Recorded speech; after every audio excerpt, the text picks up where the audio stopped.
wabarakatuh.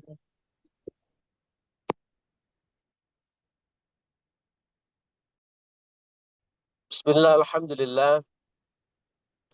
Alhamdulillahilladzi amarana al-i'tisama bihablillahi matin. Salatu wassalamu ala sayyidil mursalin Muhammadin wa ala alihi wa ashabihil mujahidin at-tahirin. Subhanaka la ilma lana illa ma 'allamtana innaka antal alimul hakim.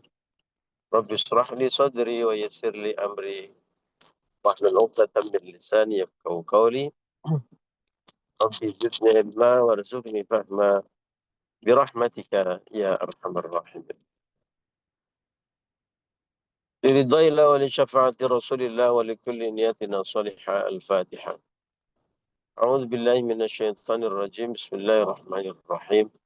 الحمد لله رب العالمين الرحمن الرحيم مالك يوم الدين. إياك نعبد وإياك نستعين اهدنا الصراط المستقيم صراط الذين أنعمت عليهم غير المغضوب عليهم ولا الضالين. رب اغفر لي ولوالدي ولجميع المؤمنين آمين.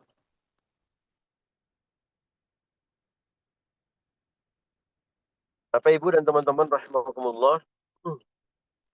Alhamdulillah pagi hari ini kita bisa bersilaturahmi kembali dalam majelis yang sangat mulia, majelis ta'lim, majelis kita bisa belajar bersama-sama, dan mudah-mudahan berkah dari majelis ta'lim ini, dari silaturahmi ini, kita dimudahkan jalan kita menuju surganya Allah. Allahumma amin ya rabbal alamin. Amin ya Allah ya Rahman. Amin amin. Diperluas rezeki kita seluas-luasnya, dan hidup kita penuh barokah, Amin. penuh kebahagiaan. Allahumma amin ya rabbal alamin. Sehingga rasanya hidupnya tentram, bahagia, dan usianya barokah. Allahumma amin ya rabbal alamin. Kita ngaji Nashaikhul Ibad sudah sampai di bab ke-9. Bab ketiga, makalah yang ke-9. Makalah yang bukan makalah ke-9. Ya, makalah yang ke-9. Bab ketiga, makalah yang ke-9, bagian yang pertama. A'udzubillahi minasyaitonirrajim. Bismillahirrahmanirrahim. Wal maqalatu tasi'atu, inilah makalah yang ke-9.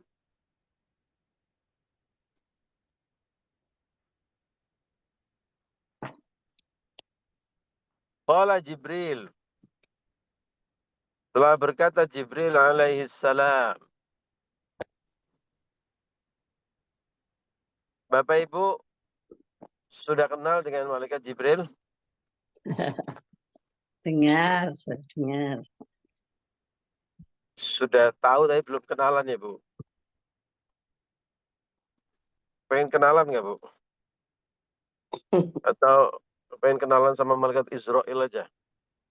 Nanti dulu ya. Nanti dulu. Malaikat Jibril ini adalah jenderalnya para malaikat dengan tugas khusus menjadi narahubung. Tapi bukan sembarang narahubung ini. Narahubungnya adalah narahubung VVIP antara Nabiullah Rasulullah Muhammad SAW dengan Allah Subhanahu Wa Taala. Nah, ini narahubung yang paling top. Ya, bayangkan menghubungkan manusia yang paling mulia dengan Allah Subhanahu Wa Taala, menghubungkan seorang Rasul paling besar, ya paling luas pengaruhnya dalam sejarah umat manusia, yang paling mulia, makhluk yang paling mulia, dengan langsung Sang Khalik dan Allah Subhanahu Wa Taala. Nah, orang-orang itu jadi penghubung Pak RT atau paling tinggi penghubungnya bupati atau gubernur aja udah bahagianya luar biasa, kemaki Nepal. Sudah itu juga tampak sangat berkuasa. Nah, ini penghubungnya manusia yang paling mulia dan Allah Subhanahu wa taala. Tapi beliau tidak kemaki. Malaikat Jibril dalam tugasnya tentu membawa pesan-pesan dari Allah Subhanahu wa taala kepada Kanjeng Nabi. Di antara pesan itu adalah pesan yang paling mulia, yaitu ayat-ayat suci termaktub dalam Al-Qur'an.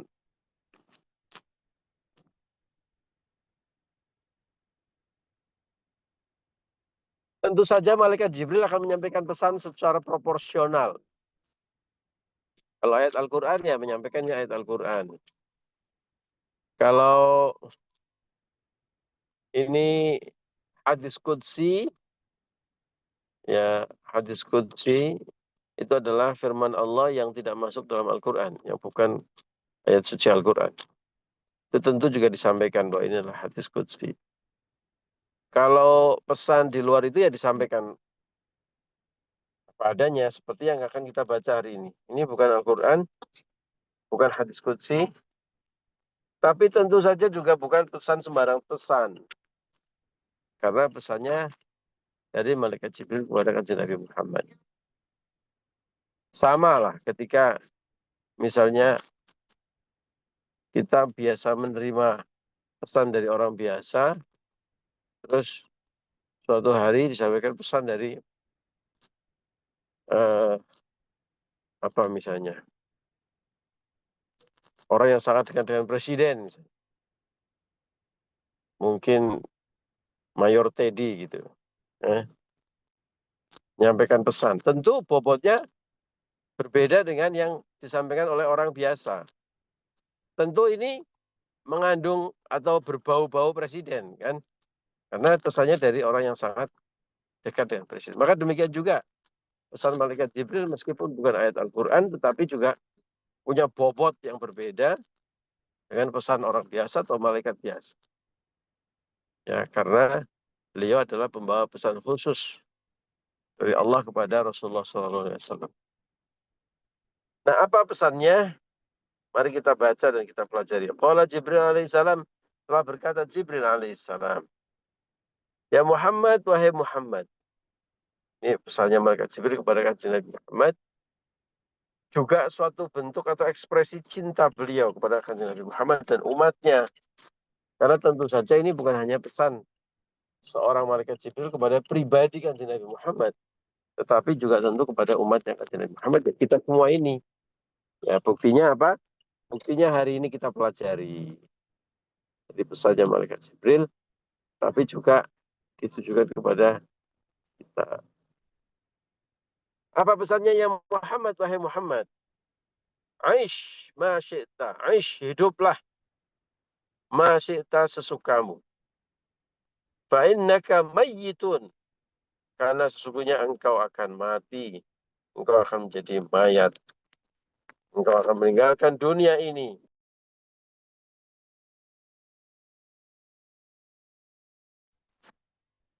Pesan apa yang terkandung dalam kalimat ini? Ini adalah pesan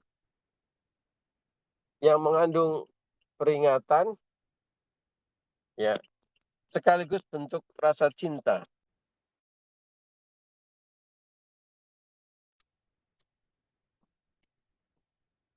Hanya orang-orang yang sangat mencintai seseorang yang akan menyampaikan pesan ini.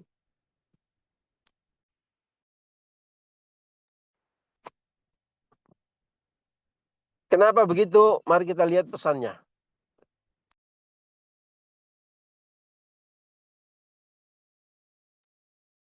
Pesannya pendek tapi penuh makna.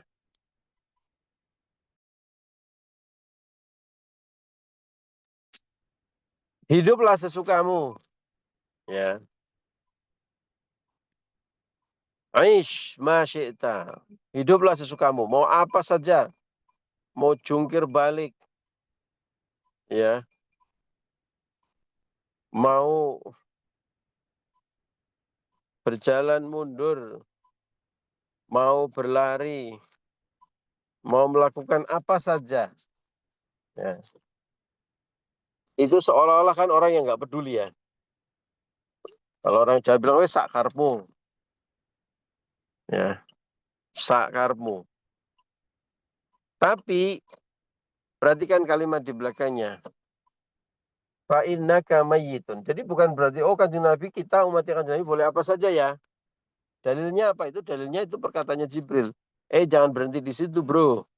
Ya. Yang utuh, yang tuntas. Ya.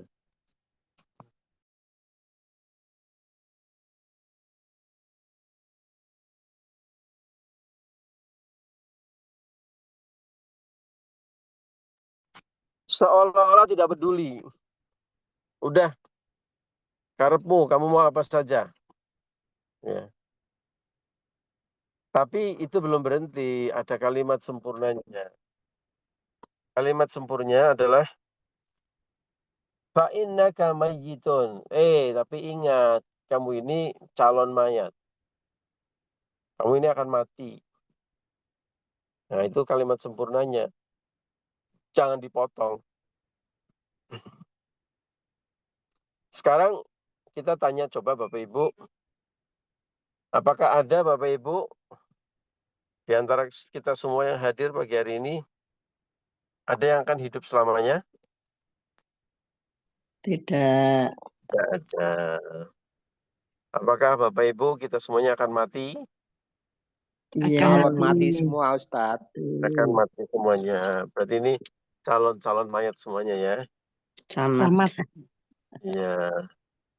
Nanti kalau mati, nangis nggak? Insya Allah. Tidak Yang mati nangis, nggak udah nangis. mati kok masa nangis? Ya. Nggak bisa nangis. Yang nangis yang ditinggal ya Bu ya. Iya. Kalau yang meninggal orang baik seperti Bapak Ibu semuanya. Hmm. Nanti ada yang mengumumkan di grup ini, Inna lillahi wa inna ilaihi raji'un. Telah meninggal sahabat kita, jamaah yang aktif ngaji setiap hari. Bapak atau Ibu. Siapa dulu nih yang mau didaftarin? Gak usah daftar, Ustadz. Nanti Ini saatnya untungnya daftar. kalau duluan yang mendoakan ini banyak. Sampun Kalau wonten akhir-akhir- waktu nih piyambak Ustadz. Oh ngeten. Mana tahu ada yang mau daftar lebih dulu Pak Warsono. Masih Monggo, monggo. Saya duluan Ustadz, biar yang mendoakan banyak. Nanti kalau akhir-akhir Pak Ulun sudah nggak ada, Pak Aris sudah nggak ada, nanti yang mendoakan lebih sedikit. Ya udah boleh kalau ada yang mau daftar gitu boleh, nanti saya sampaikan sama malaikat Israel. Malaikat ini ada permohonan malaikat dari jamaah. Mana tahu. Tapi kayaknya semua kepengennya daftarnya belakangan deh. Alasannya bagus kata Pak Mukorobin. Alasannya kami masih mau ngaji Ustadz. Wah, alasannya mulia ini. Boleh, tapi yang jelas nanti semua akan meninggal. Nah, ini pesan yang sangat majleb. Ya. Kalau orang Jawa bilang uripo sak karepmu. Kamu mau apa saja? Ya. Mau berbuat baik, mau ngaji, mau baca Quran, ya mau sedekah. Ya bagus. Ya. Karena kamu akan mati. Ya. Ada yang mau naudzubillah mau maksiat, mau bikin dosa, mau ini, mau bohong, mau berkhianat, mau zalim kepada orang lain, mau sedang memfitnah, mau ini. Ya, sakarepmu urip-uripmu dewi. Ya, terserah hidup-hidupmu sendiri, tapi ingat kamu akan mati. Itu yang diingatkan oleh malaikat Jibril. Pendek saja, kamu akan mati. Artinya apa? Kalau akan mati, kalau akan mati, kita akan mempertanggungjawabkan amal kita. Nah, itu kuncinya. Ya. Kalau akan mati, maka saat itu habis kesempatan kita untuk beramal solih, berbuat baik, mohon ampunan. Ya. Kalau kita akan mati, maka kita akan berpisah dengan dunia. Yang itu artinya apa yang kita lakukan, kenikmatan-kenikmatan yang kita rasakan, ya, termasuk juga kenikmatan semu. Karena itu kenikmatan duniawi semata-mata akan hilang. Yang misalnya aish masyi'ta itu hidup sesukamu itu termasuk misalnya sibuk mengumpulkan harta, sibuk mencari kenikmatan dunia, bahkan sampai kadang-kadang mengorbankan apapun sampai melanggar-langgar aturan Allah. Ya, diingatkan, nggak akan lama kalian menikmati itu. Ya, nggak akan lama. Nggak akan dibawa mati, nggak akan dinikmati selama-lamanya. Ya. Itu kan diingatkan begitu kan. Itu satu. Dan jangan lupa begitu mati, kita sudah kehabisan waktu, tidak ada kesempatan lagi untuk bertaubat, memohon ampunan kepada Allah. Ingat, taubat itu dibuka, pintu taubat dibuka 24 jam. Ya, bukan hanya 24 jam, kalau perlu 25 jam atau 28 jam. Ya. Dan nggak akan tutup, ini melebihi warung Madura. Kalau warung Madura kan buka 24 jam sampai 1 hari sebelum kiamat gitu kan. Nah, kalau sudah kiamat sudah tutup itu warung Madura. Kalau ampunan Allah buka 24 jam, tutupnya itu 2 hal saja. Satu, kalau ajal sudah di tenggorokan sama matahari terbit dari barat atau alias sudah kiamat. Ya. Ingat batas waktunya kesempatan kita untuk bertobat hanya sampai ketika ajal ada di tenggorokan. Kalau sudah ajal bablas keluar sedikit dari tenggorokan alias sudah maut menjemput, ya sudah nggak ada kesempatan lagi untuk bertobat. Nah, itu diingatkan oleh malaikat Jibril. Kalau ada yang mau hidup kaki di kepala, kepala di kaki, jungkir balik mau mencari atau memburu kenikmatan apa saja, ya silahkan. Tapi ingat, nanti kalau ajal sudah menjemput, sudah nggak ada waktu untuk mohon ampunan ya. Sudah tidak ada waktu untuk melakukan perbuatan-perbuatan dan amal solih untuk kafarat atau pengganti penghapus dosa ya. Nggak bisa. Dan uniknya, ya ini harus diingatkan juga kepada kita semuanya, kita tidak pernah tahu kapan saatnya itu. Kita tidak pernah tahu kapan saatnya kita berpisah. Roh dengan raga kita berpisah. Kita tidak pernah tahu kapan akhir dari kesempatan kita untuk beramal soleh dan mohon ampunan. Bisa 10 tahun lagi, 15 tahun lagi. Bisa besok pagi. Nggak usah besok pagi ya, mungkin saat ini juga. Mungkin ada yang lagi ngaji, terus kemudian dijemput oleh malaikat Israel. Sudah banyak. Dan itu kematian yang sangat indah. Daripada mati lagi maksiat, ya, mending ngaji, mending milih mana Bu? Meninggal dijemput malaikat saat maksiat atau sedang ngaji? Sedang mengaji, Ustaz. Sedang mengaji, alhamdulillah. Dan sekarang kita sedang mengaji. Berarti Bapak Ibu memilih sekarang. Nanti aja, Ustaz. Oh, nanti aja. Jadi milih ngaji tapi jangan sekarang gitu ya, Pak. Tidak Masih bisa kurang ngajinya, Ustaz. Oh, masih Belum kurang katam. ngajinya. Oh, alhamdulillah. Berarti nanti pas kataman ya, Pak. Pokoknya mudah-mudahan kita semuanya dipanggil husnul khotimah, Allahumma. Amin.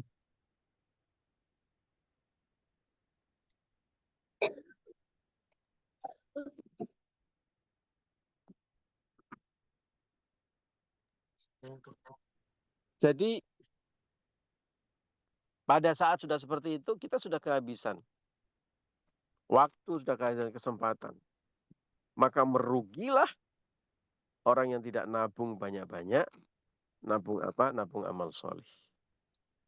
Merugilah orang-orang yang menumpuk dosa, karena sudah tidak pernah ada kesempatan lagi, tidak ada kesempatan lagi untuk bertobat dan beramal soleh untuk menutup dosa-dosanya itu. Nah, maka kalau orang memahami konsep ini, orang akan hidup hati-hati dan tidak pernah menyiapkan kesempatan barang satu detik pun untuk berbuat amal soleh, untuk nabung amal soleh sebanyak-banyaknya, sekaligus juga mengerem habis-habisan defisit dosanya. Ya, wah, misalnya nih, saya mau maksiat, jangan-jangan nanti pas jadwal malaikat ngapelin, pas jadwal malaikat manggil, jangan ah, nah, kan gitu kan, nggak mau saya mau husnul khotimah, saya mau ke masjid aja. Ya, mudah-mudahan pas lagi ibadah, pas lagi dipanggil. Saya kok ada waktu nih 1 jam. Dari meeting ke meeting, dari janjian ke janjian. Ya, dari mengajar ke mengajar. Yang di sawah juga mungkin lagi kerja, nanti lagi istirahat. Udah punya waktu 1 jam. Ngapain ya? Mainan medsos saja. Leha-leha saja. Mager aja. Tapi kemudian ingat nasihat malaikat Jibril ini. Nanti kalau 1/4 jam lagi saya pas dipanggil sama jadwalnya sama malaikat Israel gimana? Lagi pas main medsos atau pas lagi mager, lagi santai-santai. Nggak mau ah. Saya mau dipanggil pas baca Quran. Saya mau baca Quran sekarang. Nah, gitu. Harusnya logikanya. Karena sekali lagi kita nggak pernah tahu kapan kesempatan itu akan berakhir, kapan waktu kita akan selesai, kapan malaikat Israel akan datang. Ma tadri nafsun madza taksibu ghadan. Wa ma tadri nafsun bi ayyi ardin tamut. Kita nggak pernah tahu apa yang akan terjadi besok. Dan kita nggak pernah tahu apa yang akan terjadi, kita lakukan besok. Dan akan terjadi besok juga. Karena itu semua rahasia Allah. Maka kalau ingat makalah ini, ya, orang bukan akan malah merasa bebas jungkir balik melakukan apa saja, tapi justru akan mengerem semua rencana-rencana dan perbuatan maksiatnya, akan menghabiskan waktunya dengan hal yang produktif, ya, tidak akan menyia-nyiakan waktu, tidak akan menyia-nyiakan kesempatan, dan yang lebih penting juga akan menabung amal soleh sebanyak-banyaknya. Ya, jadi kalimatnya aish masyi'ta, hidup sesukamu, itu bukan berarti kemudian kita bebas melakukan apa saja, tapi justru ingat, ya, karena sesungguhnya kalian adalah mayit yang setiap saat kita bisa dipanggil jadi mayit, habis kesempatan untuk menikmati kenikmatan dunia, ya, sekaligus juga habis kesempatan untuk nabung amal-amal soleh dan juga mohon ampunan atas dosa-dosa kita. Masyhur hadis yang menyebut seorang hamba Allah meninggal dunia dan menangis-nangis memohon kepada Allah untuk dikembalikan ke dunia sebentar saja. Ya, mau apa? Mau sedekah. Karena dia tahu ketika di akhirat sedekah pahalanya begitu berlimpah, sedangkan dia juga menyadari begitu meninggal tidak ada satupun harta dunia yang dia bawa. Deposito, tabungan-tabungan, logam mulia, ya, falas-falas, uang-uang asing, tanah-tanah, properti dan semanapun. Ada yang dibawa mati? Tidak ada. Yang dibawa mati adalah yang disedekahkan, yang diinfakkan. Maka begitu meninggal dunia, ya Allah, saya mau pulang ke dunia sebentar saja. Mau ngapain, bro? Mau sedekah, ya Allah. Itu uang saya banyak di mana-mana. Tidak ada manfaatnya hari ini. Yang ada manfaatnya saya lihat adalah yang diinfakkan atau disedekahkan. Makanya daripada nggak ada manfaatnya, ya, saya kepengen itu ada manfaatnya, kalau saya sedekahkan.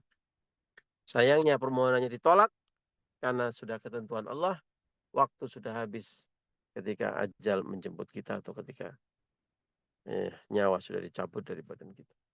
Ya, yang ada adalah penyesalan. Maka daripada menyesal, ya, dan menyesal itu adanya di belakang, Bapak Ibu. Kalau di depan namanya pendaftaran.